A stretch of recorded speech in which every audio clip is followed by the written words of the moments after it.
প্রিয়তমা, আমি তোমাকে অনেক ভালোবাসি।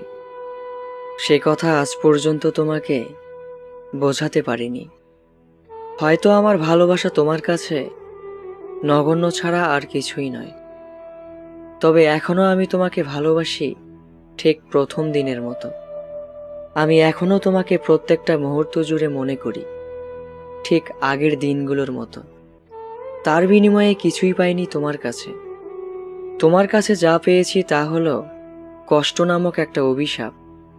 আমি যতবার ভালোবাসি বলে তোমার কাছে গিয়েছি, তুমি ঠিক ততবারই আমাকে উপহাস করেছ।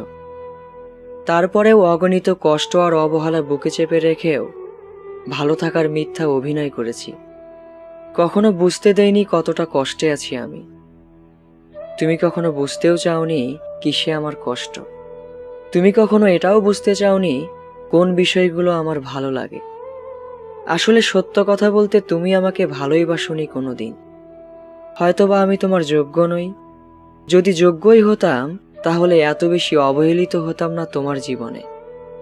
একটা কথা কি জানো, এই পৃথিবীতে কেউ ব্যস্ত নয়। কে কাকে কতটা সময় দেবে এটা নির্ভর করে প্রয়োজনের ওপরে। প্রয়োজন মনে হলেই প্রিয়জনের সাথে কাটানো যায় অনেকটা মূল্যবান সময়, যেটা আমি তোমার কাছ থেকে কখনো পাইনি।